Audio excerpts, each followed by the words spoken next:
Good morning po sa ating lahat. Good morning! At good morning din po sa ating officer kay Sir Officer po. So good morning po sa atin. So isang mapagpalang umaga po once again. I'm Pastora Vivian Lizardo, The Word of Spirit and Life Ministry. So bago po natin simulan ng ating pagninilay-nilayan, manalangin po muna tayo. Okay lang po ba? Oo! So, tayo po manalangin. Ano man yung mga pangangailangan nyo, idulog nyo sa Panginoon. Amen? Amen! So, tayo po manalangin. Yes, Father God. Good morning, Father God in heaven. Good morning, Lord Jesus. Good morning, Holy Spirit. We come to you in this day with abundant thanksgiving and praise in the name of Jesus Christ. With the power of the Holy Spirit. Salamat, Ama, sa bawat buhay ng aking mga kapatid na narito sa lugar na ito, Panginoon. Especially sa mga namumuno, namamahalan sa lugar nito. Thank you, Father God, sa divine protection na binibigay mo sa bawat isa, lalo-lalo na sa kanilang mga mahal sa buhay. Thank you, Father God. Salamat, Ama. Salamat, Ama, sa mga pagpapala na pinagkakaloob mo sa bawat isa. Siksik, ligid at umaabot ng pagpapala, financially, spiritually, physical, at emotional na pagpapala, na wala na sapat na silid ng kalalagyan ng mga pagpapalang ibinuhos mo sa bawat isa. Thank you, Father God, sa mga proteksyon. Lalong-lalo na ang bawat isa. Thank you, Father God, na kayo ang nagbibigay ng tamang landas upang ang bawat isa ay punong-puno ng pag-asa sa kanilang buhay, lalong-lalo na narito sa lugar na ito, Panginoon, at sa kanilang mga pamilya. Salamat, Ama, sa pag-comfort sa bawat isa. Salamat, Ama, sa mensahe na kailangan ng mga anak right now. Salamat sa paggamit ko ng aking mga bibigo pang magpahayag ng magandang balita na ang sino mang makapakinig ay may buhay at kapangyarihan. Thank you, Father God. All the glory and the honor belongs to you. In Jesus' name we pray. Amen. Palapakan po natin ang Panginoon sa at good morning din dito sa ating mga girls. So ilan na lang po kayo dyan. Nadagdagan. Dito po, nadagdagan din. Walang nabawas? Meron! Dapat laging may nababawas. Di ba yung mission natin, kailangan walang madagdag, mabawasan lang. Amen? Amen! Dahil ibig sabihin, wala nang gumagawa ng masama kapag nababawasan at hindi nadagdagan. So, yung ating pagninilay-nilayan ng magandang balita, so ito yung sinasabi sa Biblia. So ito yung ating pagninilay-nilayan na sinasabi sa banal na kasulatan. Sabi dito, sa ating paghahanap para sa isang kabiyak sa buhay. Dahil ito nga, kaya nga tinanong ko kung sino yung may kabiyak at yung wala. Sa mga wala at sa mga mayroon, so dapat ito yung dapat makita sa atin, sa mga hinahanap natin. Sapagkat sinasabi dito, ang salita ng Diyos ay gumaganap bilang ating kompas na ginagabayan na tayo patungo sa ating hinahanap para sa ating pinakamahusay para sa ating buhay. Sapagkat kapag sinusunod natin ang kanyang pamumuno, dadalhin niya tayo sa taong inihanda niya para sa atin.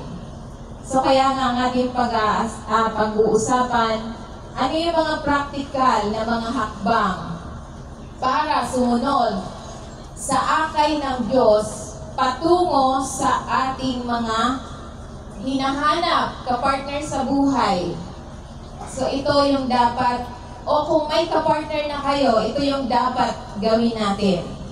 So una, kailangan natin na humanap tayo ng seek God first. So ito yung dapat namang gawin natin bilang mga mananampalataya. So kailangan natin na hanapin muna natin siya upang tayo ay sinasabi sa banal na kasulatan na kapag hinanap natin ang Panginoon, masusumpungan natin ang taong para sa atin. Dahil ito yung sinasabi na sa banal na kasulatan sa Mateo 6, verse 33, but seek His first, His kingdom, and His righteousness, and all these things will be given to you as well. So, ibig sabihin, Kapag tayo naghahanap, ano man yung hinahanap natin, gusto natin ng financial na pagpapala, spiritual na pagpapala, o anumang relasyon na gusto natin, kapag inuna natin ang Panginoon, inihahanda niya tayo para sa tamang tao, para sa tamang trabaho, sa tamang oportunidad, para matagpuan natin ang lahat ng ating mga pangangailangan dito sa sanlibutan upang hindi tayo magkasala. Kapag inuna natin ang Panginoon sa ating buhay, ituturo niya sa atin ang tamang landas para hindi tayo magkasala. Amen? Amen. So kaya nga, ang mission natin na hindi tayo magkasala para hindi madagdagan ang nasa loob na to. So kaya nga, kung tayo hinahanap natin ang Panginoon sa ating buhay, 100% na hindi tayo magkakasala dahil ang Diyos, kapag inuna natin siya yung gagawa ng hakbang para sa lahat ng ating pangangailangan, isusupply niya. Dahil sabi niya, pag inuna natin siya na ang bahala sa lahat ng ating pangangailangan. So kahit hindi natin hingit, ibibigay niya dahil yan ang pangako niya sa bawat isa sa atin kapag inuna natin siya. Itatama niya tayo sa tamang landas, sa tamang tao, sa tamang oportunidad, sa negosyo man ito, trabaho, relasyon. Ituturo niya sa atin ang tamang direksyon para makamtan natin yung hinahanap natin. Tulad ng isang relasyon, trabaho, negosyo, ibibigay niya sa atin dahil yan ang pangako niya sa bawat isa sa atin kapag inuna natin siya. Amen? Amen. So yan ang sinasabi na ito yung tanging gagawin natin upang tayo ay masumpungan natin ang biyaya ng Panginoon na sinasabi sa banal na kasulatan. Ano pa ang dapat nating gawin? So kailangan natin na magtiwala lamang tayo sa perfectong panahon ng Panginoon. Huwag tayo magmadali. So kaya yung iba napapahamak dahil hindi nila inaantay yung time ng Panginoon. Gumagawa sila ng aksyon na wala sa kalooban ng Diyos. So kaya nga mahalaga na tayo ay nagpapasakop tayo sa kalooban ng Diyos sapagkat ito ang susi. Kapag sumunod tayo sa Diyos, sa kanyang mga utos, tayo ay lahat ng bagay na kailangan natin ay mangyayari. Pera man ito, anuman ang ating kailangan. Siya ang Diyos na gumagawa sa lahat ng mga bagay para ibigay sa atin kapag tayo nagtitiwala. Amen? Amen. Kaya nga, ano ang dapat? Kailangan natin na manatili tayong matyaga. Huwag tayong nagmamadali. So kaya kapag nagmamadali, napapahamak ang tao. Dahil wala sa plano ng Diyos na ikaw ay magmadali. Iba yung ginagawa ng iba. Gusto kong yumaman agad. So anong ginagawa ng iba? Nagbebenta ng droga. Yung iba, kahit anong masama, ginagawa dahil nagmamadali. So yan yung sinasabi na God perfect timing na dapat antayin natin ang panahon ng Panginoon para sa pag-unlad natin. Amen? Amen. So kaya huwag tayong mamamadali na sinasabi sa banal na kasulatan dahil ang Diyos ay tapat sa kanyang mga tao na siya yung magbibigay sa atin sa lahat ng ating mga pangangailangan. Kaya sinasabi niya sa Ecclesiastes chapter 3, verse 11.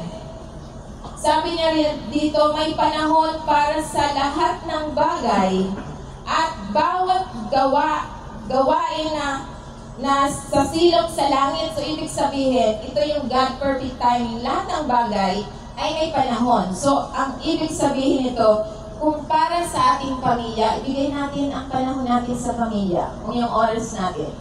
Kung para sa trabaho, lahat ng oras natin sa trabaho, ibigay natin. Kung para sa pagsasaya, ibigay natin yung pagsasaya, huwag nating alalahanin yung trabaho. So, ibig sabihin, lahat ng bagay dito sa silong ng langit ay may kanya-kanyang panahon. So, kaya nga mahalaga na sa bawat panahon, ibinibigay natin yung best effort natin para sa bawat panahon. Kung para sa mga anak, ibigay natin. Huwag nating bigyan ng panahon yung mga masasama. Yung iba, nagiging masaya sila sa panahon sa kanilang mga kabit. So, huwag ganon. Parang walang nakakaimik. So, kaya, ibigay natin yung the best sa mga mahal natin sa buhay, sa tama. So, kapag binibigay ng iba sa mali, may consequences, may mga bungang kahinatnan na hindi maganda. So, ano ang nangyari? So, kapag binibigay mo yung the best mo sa mga mali, ayan, napapahama. So, tulad na nangyari ng ilan, di ba? So, napapahama, kaya nga may nakukulong dahil sa hindi sila makapagtiyaga, makapag-antay. So, kaya nga, dapat tayo magtiyaga, lalo na kapag tayo nakalabas dito. So, antayin natin ang panahon ng Panginoon, basta ginagawa natin ang tama. Perfect timing, ibibigay ng Panginoon kung ano ang gusto natin. Amen? Amen! Praise the Lord. Subuhin ang Panginoon. So, yan ang dapat tayo ay magtiyaga tayo sa lahat ng ating mga kailangan dahil sa perfectong panahon, ibibigay ng Panginoon ano man ang gusto natin, ipagkakaloob niya dahil ito ang pangako niya sa bawat isa sa atin. So ano ba ang dapat natin gawin para mailapit tayo, yung practical na paraan para mailapit tayo sa lahat ng ating mga pangangailangan? Maging relasyon man ito, maging trabaho, maging negosyo, o ano man ang gusto natin. So pangatlo, kailangan natin manalangin. Ano man ang gusto ninyo? So, gusto ninyo ng lifetime partner, ka-partner sa buhay, gusto niyo ng negosyo, gusto niyo ng magandang trabaho, gusto niyo magandang pamilya, kailangan natin manalangin. So ano ang dapat natin gawin panalangin? So kailangan natin na sinasabi dito na ito'y nag-aanyaya sa atin ang panalangin, inaanyayahan natin ang Diyos sa ating buhay sa pamamagitan ng pag-ibig niya sa atin na nagbubukas sa ating mga puso sa kanyang direksyon. So kaya nga tayo ay humingi sa Diyos na ihanda niya tayo sa lahat ng ating kailangan, maging relasyon na ito, maging hanap buhay, negosyo, or ano man ang gusto natin.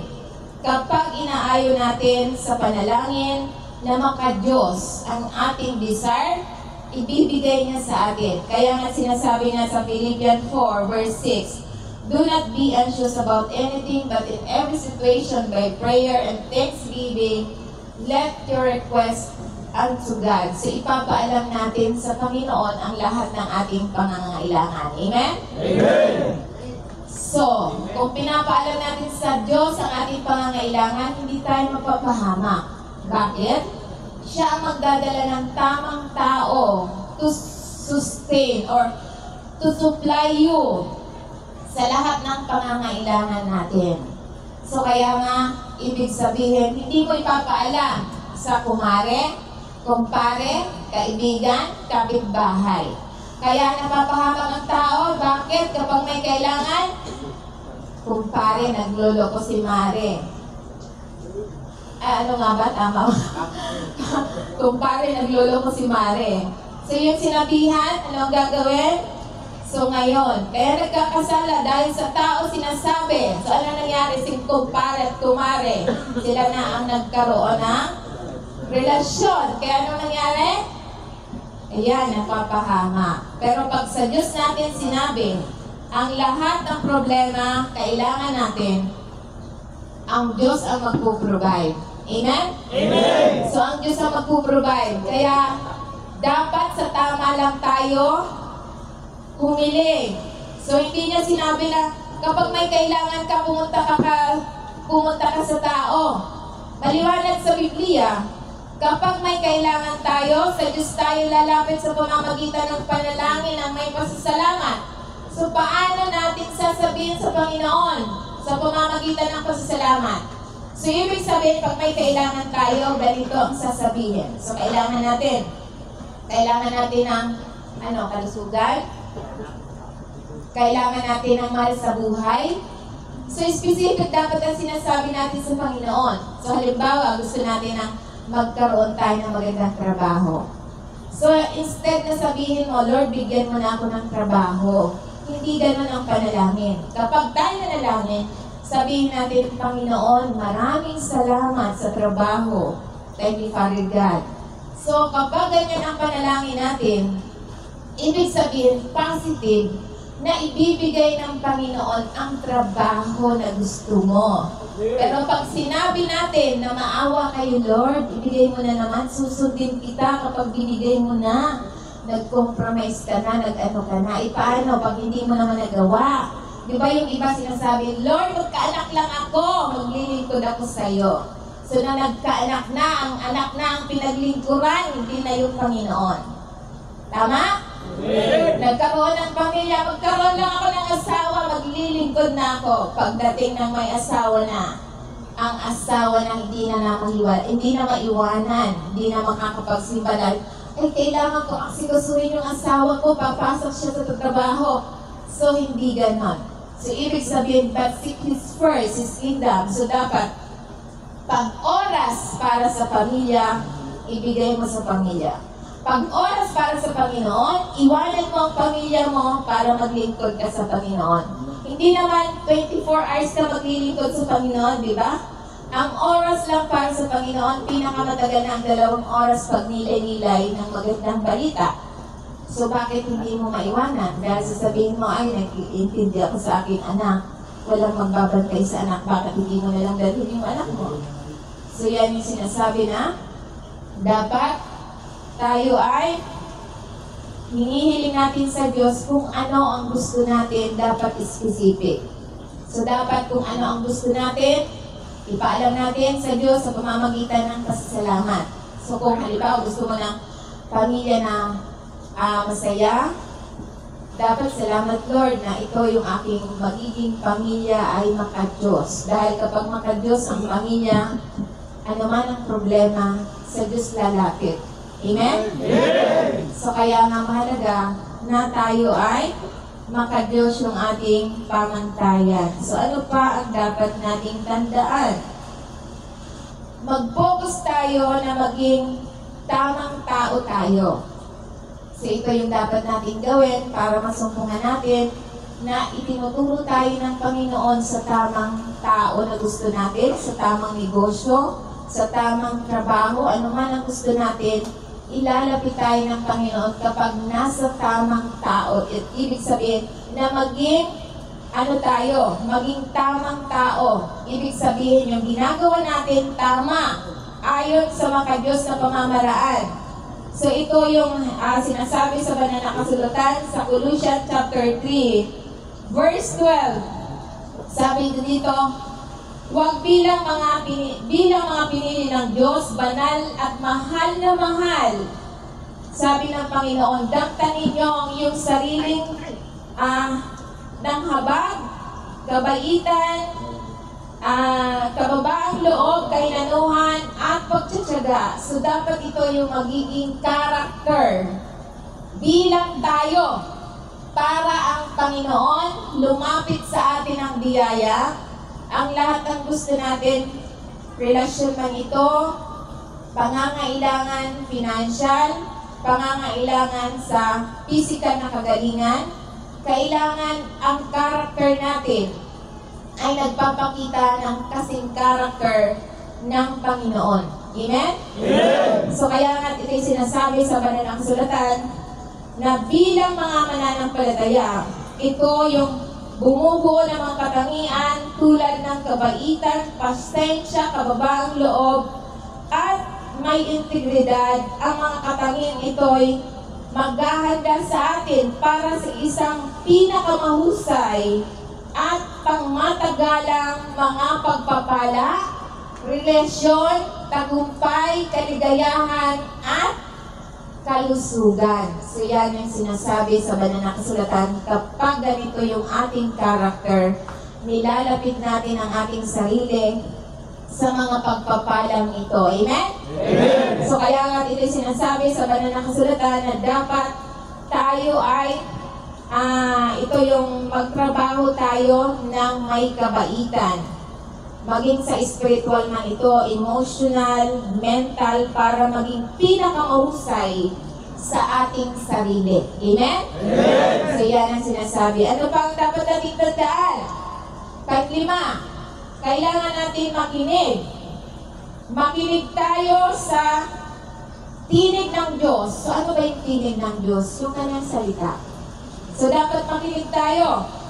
So dapat tayo ay, ito yung ang Diyos ay madalas na nagsasalita sa atin sa pamamagitan ng kanyang salita, panalangin at payo. So ang tinig ng Panginoon, matatagpuan natin sa salita ng Panginoon.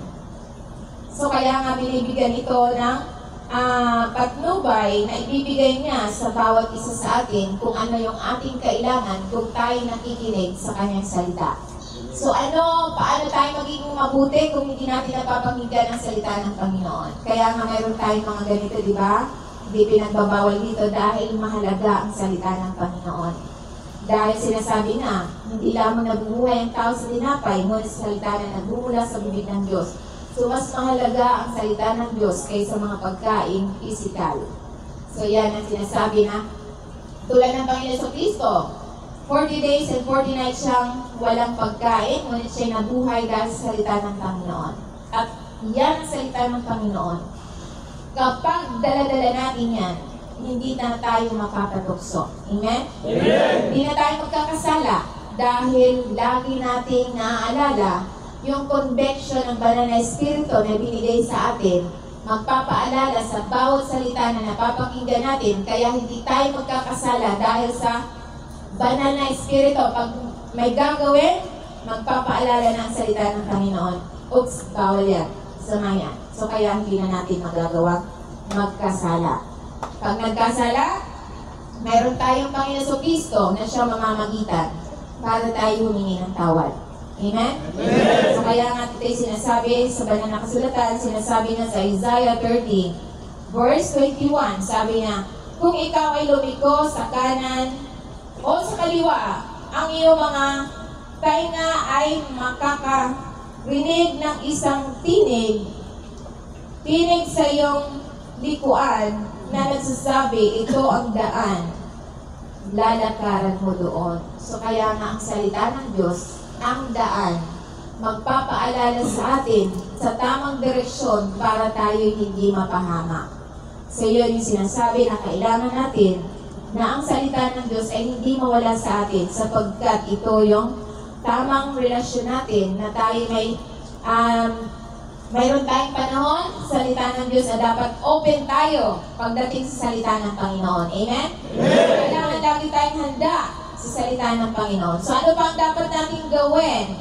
So kailangan natin set God's standard, godly standard. So kung gusto natin na ang mga biyaya, relasyon ng ito, pagpapala, proteksyon, good health, so kailangan natin may standard tayo ng pamumuhay. Ito yung sinasabi na magtakda ng maka-Diyos na pamantayan para sa mga hanap buhay, relasyon, pagpapala, lahat ay dapat maka-Diyos. Dahil sinasabi niya sa 2 Corinthians chapter 6, verse 14, sabi niya rito, ang matatag na malinaw at maka-Diyos na mga pamantayan ay makakatulong sa iyo na makaiwas at ang pagtiras sa mas mababa kaysa pinakamahusay ng Diyos. So, ibig sabihin, ito yung sinasabi na dapat ang pamantayan natin ay maka-Diyos. Dahil ito yung sinasabi na magpapatatag sa atin ang malinaw sa tamang direksyon na ating patutunguhan. Kaya sinasabi sa banal na kasulatan na dapat ito yung pagkilala sa bawat mga ginagawa natin. So dapat alam natin na tukuyin ang mga katangian na pinapahalagahan natin. So dapat alam natin yung pinapahalaga natin maging sa ating kabiyak, kapartner, mga naghahanap ng kabiyak or kapartner, naghahanap ng trabaho, naghahanap ng negosyo or anuman na makakatulong sa atin. So ito yung tulad ng pananampalataya, kabaitan at katapatan at siguraduhin natin na ang ating relasyon ay naayon lamang sa prinsipyo mula sa salita ng Panginoon. So dapat yung mga desire natin naka-inline sa salita ng Panginoon para mailapit tayo sa tama nating pangangailangan. Amen? Amen. So yan ang dapat natin gawin bilang mga mananampalataya. Kaya mahalaga na tama ay yung ating ugnayan. So ano pang dapat natin gawin? So kailangan natin walk in faith. So ibig sabihin, tayo ay bilang mga mananampalataya, lumakad tayo sa pananampalataya. So ano ba yung pananampalataya? Ang pananampalataya, ito yung mga bagay na hindi natin nakikita, ngunit tayo naniniwala na nag-i-exist siya. So ibig sabihin, itong mic, nakita niyo na? Amen. So hindi na ito pananampalataya. Ito ay katotohanan na. So ang pananampalataya, tulad ng halimbawa, nagkasakit ang tao, naniniwala ka na wala ka ng sakit, kahit nararamdaman mong masakit, sasabihin mo magaling na ako dahil naniniwala ka na magaling ka na. So ngayon, kapag naniniwala ka na magaling ka na, dyan kikilos ang banal na Espiritu ng Diyos para isakatuparan niya ang salita na pinaniniwalaan natin. Amen? Amen. So, hindi siya gagawa ng milagro sa buhay mo kung hindi ka maniniwala. So kaya nga, ang salita ng Diyos, lahat ng salita ng Diyos, kapag pinaniniwalaan natin, lahat ng pangako na yan ng salita niya, ay gagawin niya dahil tayo nananampalataya. So ibig sabihin, tayo lalakad sa pananampalataya, hindi sa feelings. So sasabihin ng, nararamdaman ko, parang gusto ko to. Ramdam mo lang yon. Hindi yan totoo. Dahil ang tunay na hinahanap ng Panginoon yung pananampalataya, hindi sa pakiramdam. Diba nung nakaraan may topic din tayong ganon, hindi sa feelings. Kailangan sa pananampalataya tayo nakabase bilang mga mananampalataya. So yan yung sinasabi na sa banal na kasulatan na dapat tayo ay nabubuhay lamang sa pananampalataya na sinasabi, ang pananampalataya hindi dahil tayo natatakot, ang takot na pag-asa ay mawala, ay maaaring humantong sa hindi magandang pagpili. So kapag tayo natakot, wala tayong pananampalataya. Kapag may takot, ibig sabihin walang pananampalataya. Sa halip na nagtiwala, dapat tayo ay ito'y nakakahadlang ang takot sa ating pananampalataya. So kaya nga mahalaga, kaya sinasabi na sa 2 Corinthians chapter 5 verse 7, For we live by faith, not by sight. So hindi tayo nabubuhay sa paningin. Hindi tayo nabubuhay sa pakiramdam. Nabubuhay tayo sa pananampalataya bilang mga anak ng Diyos. Diba? Tayo, ginawa tayo ng Diyos sa salita niya, naniwala tayo. Kaya nga ito'y sinasabi sa banal na kasulatan na ito yung nagpapaalala sa bawat mananampalataya na magtiwala lamang tayo sa kanyang mga pangako kahit ang mga pangyayari ay hindi malinaw o kapag hindi natin ito nakikita ang buong larawan. So, ibig sabihin, hindi natin kailangan makita ang buong larawan sa pananampalataya. Dahil wala pang picture ang pananampalataya. So, tulad nito, may picture na, nakikita niya na ang mic, hindi na yung pananampalataya, katotohanan na. So, kaya nga, sinasabi pa dapat na tayo ay, ito yung paghahambing ng pagkabalisa na dapat tayo magtiwala lamang sa Diyos sa ating mga pangangailangan. Maging pag-ibig, maging financial, spiritual, physical, relasyon. Kailangan natin ipagkatiwala sa perpektong panahon ng Diyos dahil ang pangako niya ay hindi tayo mabibigo kapag tayo sumampalataya. Amen? Amen. So kaya ano pa ang dapat nating tandaan? Pangwalo, kailangan natin na tayo ay maging open, maging bukas sa Panginoong sa Diyos sa kanyang mga surprise para sa atin. So hindi natin expected yung mga pagpapala ng Panginoon. Sapagkat ito yung sinasabi na maging bukas sa mga surprise ng Panginoon. Kaya ito yung sinasabi sa banal na kasulatan na minsan ang plano ng Diyos ay maaaring magmukhang iba sa ating iniisip. Maging bukas tayo sa kanyang mga sorpresa at magtiwala lamang sa kanyang karunungan dahil mas marunong siya kaysa sa atin. Amen? Amen. So kaya nga ito sinasabi ng banal na kasulatan sa Ephesians chapter 3 verse 20, sinasabi, ngayon sa kanya may kakayahang gumawa ng higit sa lahat ng ating mga hinihiling o iniisip ayon sa kanyang kapangyarihan na kumilos sa loob natin. So kaya kapag ipinagkatiwala niya natin sa kanya ang lahat, siya ang kikilos sa atin. So kaya nga maging bukas tayo. Huwag natin, alam ko na yan, hindi ko na kailangan ng salita ng Panginoon. Minsan may nagsasalita pa lang, alam ko na yan. So kailangan maging bukas tayo. Maging bukas tayo sa salita ng Panginoon dahil ito'y sinasabi sa banal na kasulatan na dapat tayo ay lagi tayong bukas, lalong-lalo na sa mga salita na hindi natin dapat sinasabi, alam ko na yan. Lalo na pag sasabihin paulit-ulit yung mga Bible verse, sasabihin, alam ko na yan. So dapat lagi tayong handa dahil lagi may bago nire-reveal ang Panginoon sa bawat isa sa atin. Kaya ito yung halimbawa tulad na lamang sa halimbawa ni Joseph at ni Maria. Diba si Maria at si Joseph, ina ng Panginoon Kristo? Bagamat ang Panginoong Kristo, si Joseph at si Maria ay magkasintahan. So dahil sa hindi pa naman ginagalaw ni Joseph si Maria, open si Joseph natanggapin ang mensahe ng Panginoon. Kaya nga natanggap niya ang si Maria bilang kanyang asawa kahit hindi pa niya nagagalaw. So kaya nga maging open tayo sa mensahe ng Panginoon sa atin. So kaya nga ito'y sinasabi sa banal na kasulatan, alam ng Diyos ang ating puso, ang ating mga hangarin at ang ating mga kinabukasan. Kaya magtiwala lamang tayo sa Kanya, nagagabayan niya tayo at ipagpatuloy na manalangin ng may pananampalataya, pagtsatsaga at pag-asa na siya'y tapat sa Kanyang mga pangako.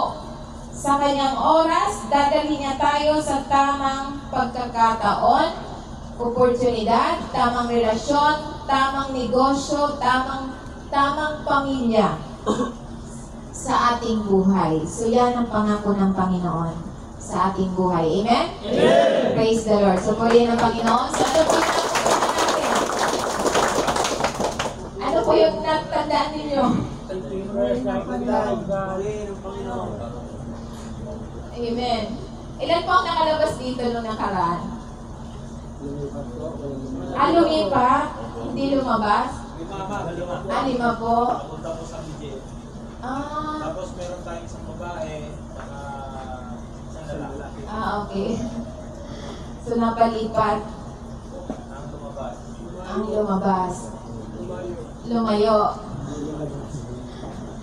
So, basta tayo nananalig sa Panginoon, gagawa ng paraan ng Diyos para tayo makalabas. Amen? Amen. Huwag tayong gagawa. Kapag tayo ang gumawa, magkakasala tayo. Ang Diyos ang gagawa para tayo makalabas. Amen? Amen. So yan yung mensahe na dapat tayo ay itinuturo tayo ng tamang landas ng Panginoon sa mga tao, maging relasyon man ito, maging trabaho, maging negosyo, itinatama tayo sa tamang direksyon. At dapat iyon yung dapat nating gawin bilang mga mananampalataya. Amen? Amen. So ano yung sa halimbawa niyo, ano yung kwento ninyo sa ating napagnilay-nilayan? Ano yung natutunan natin? Manampalataya lang sa Diyos. Manampalataya. Para madali. Amen. Kapaganap ng tamang tao. Amen.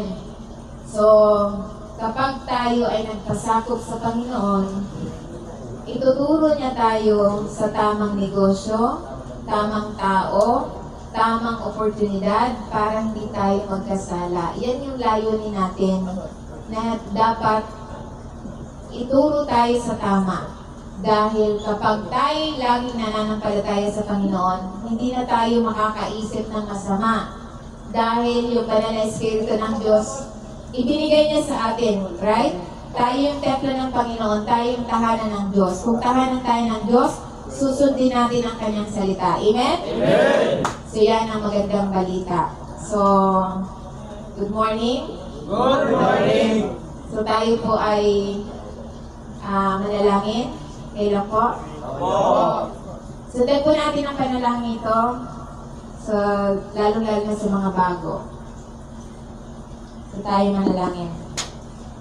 Yes, Father God. Yes, Father God. In the name of Jesus Christ, with the power of the Holy Spirit. In the name of Jesus Christ, in the power of the Holy Spirit. Salamat, Ama. Salamat, Ama.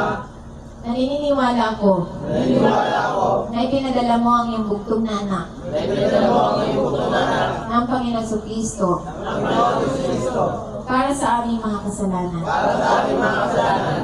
Maraming salamat. Maraming salamat. Naniniwala kami na siya ay namatay Naniniwala kami sa Panginoon at muling nabuhay at muling nabuhay para sa aking mga kasalanan. para sa aming mga kasalanan. Patawarin mo ako Tawarin mo ako sa aking mga nagawang kasalanan. sa aking mga nagawang kasalanan Mula pagkabata mula pagkabata hanggang sa ngayon. hanggang sa ngayon. Sinasadya man ito o hindi sinasadya. Sinasadya man ito o hindi sinasadya. Salamat Salamat sa pagpapatawad mo sa pagkakataon mo sa aking mga kasalanan. sa aking mga kasalanan. Binubuksan ko Binubuksan mo ang pintuan ng aking buhay ang pintuan ng aking buhay at tinatanggap kita at tinatanggap kita bilang aking Panginoon bilang aking Panginoon at tagapagligtas at tagapagligtas ng aking buhay. ng aking buhay. Sa simula sa oras na ito, Mula sa oras na ito, ikaw na ikaw na ang nagmamayari ang nagmamayari ng aking buhay ng aking buhay at mamuhay ako at mamuhay ako ayon sa iyong kalooban. ayon sa iyong kalooban. Isulat mo Isulat mo ang aking pangalan ang aking pangalan sa aklat ng buhay. sa aklat ng buhay. Ito ang aking dalangin Ito ang aking dalangin sa pangalan ni Jesus. sa pangalan ni Jesus. Amen. Amen. Talakpan ko na natin. So, mag-final prayer na po tayo. Ano man yung kailangan nyo, maniwala kayo dahil ang pananampalataya, gagawin ng Diyos kung ano yung pinaniniwalaan nyo. Bibigyan natin sa pangyayari ang salita. Kaya kung naniniwala kayo na makakalabas kayo para makasama ang iyong mga mahal sa buhay, magpasalamat na tayo. Amen? So, tayo na lang Ako na lang po ang magsasalita. Kung ano man yung nasa isip, nasa puso nyo, sasabihin niyo sa Panginoon, salamat Ama, na pinagkaloob mo na sa akin. Banggitin nyo kung ano yung gusto nyo. Yung mga gusto nyo sa buhay, banggitin nyo. Magpapasalamat tayo sa Panginoon. So, manalangin tayo. Yes, Father God, in the name of Jesus Christ, with the power of the Holy Spirit. Salamat Ama sa salitang ipinaalala mo sa bawat isa sa amin, sa pamamagitan na ikaw nagtuturo sa amin ng tamang direksyon upang masumpungan namin ang lahat ng aming mga pangangailangan, maging relasyon, maging financial, spiritual, physical, at emotional na pangangailangan. Salamat Ama, dahil sa complete na yung pinagkaloob sa bawat isa sa amin, sa pamamagitan ng iyong pag-ibig na walang pagkukulang, matatanggap ng bawat isa ang iyong pag-ibig, kapayapaan, kaligayahan, at pagpigil sa kanilang sarili. Thank you, Father God, sa mga pagpapala na wala ng sapat na silid na kalalagyan ng mga pagpapalang ibinuhos mo sa bawat isa na narito sa lugar na ito at sa kanilang mga pamilya, sa kanilang mga tahanan. Salamat, Ama, na mananatili ang iyong mga pagpapala, spiritual, physical, financial, emotional na pagpapala. Siksik, liglig at umaapaw ng pagpapala sa kanilang pamilya, sa kanilang buhay, sa kanilang sarili, hanggang sa kanilang saling-lahi ng kanilang pamilya. Salamat sa mga pagpapala na wala ng sapat na silid na kalalagyan ng mananatili hanggang sa iyong pagbabalik, Panginoon. Salamat, Ama, sa divine protection na ibinibigay mo sa bawat isa na anuman ang kanilang, na ikaw lamang ang lulatiin, Panginoon. Salamat, Ama, habang sila'y nasa libutan, lagi mo silang ginagabayan na hindi sila mapahama. At salamat, Ama, sa mga nangangailangan ng healing right now. Tanggapin niyo ang kagalingan mula sa Panginoon. Sa pangalan ng Panginoon Kristo na taga Nazaret, siyang nagdala ng mga karamdaman, kaya ang bawat isa na sumasampalataya, walang mananatiling may sakit. Thank you, Father God, sa complete healing na ipinagkaloob mo sa bawat isa na nangangailangan ng healing right now. Thank you, Father God. You're the best shipper, you're the great physician, you're the best provider, you're the great healer in the name of Jesus Christ of Nazareth. Thank you, Father God. Thank you, Lord Jesus. Thank you, Holy Spirit. Salamat, Ama, sa pagbibigay mo ng pag-ibig, comfort, kaligayahan, kapayapaan, at kadalizayan ng bawat isa. Sa iyo lamang ang papurit po sa salamat sa pangalan ng Panginoon Kristo. All the glory and honor belongs to Jesus and I pray. Amen. Praise the Lord. Palakpakan po natin. Amen.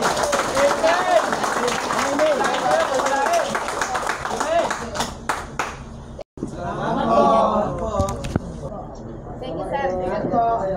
Ay, sige, sir. Salamat, sir. Thank you. Pasensya na, ha? Hindi, okay na po. Ay, wag na po. Nakahiya naman. Neon lights and stained glass windows. Pagkape ka. Ay, mga pwede natin. Ran to Ayun ka na ako. but I couldn't remember. Trying to fill up all the empty.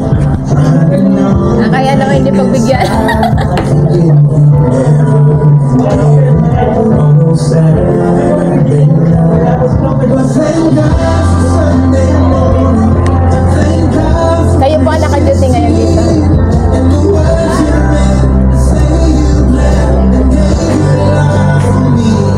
Thank God for the mercy and the voice that come back. Kayo, sir. Thank you, Lord. Sanctify this as a good part in your life. Thank you, Lord, sa nag-provide. Binabalik mo na sa certificate ng mama. Para in Jesus' name, amen. Thank you po. Hindi mo lang tinapay dyan. Kumain na po kasi ako sir eh. Sige lang.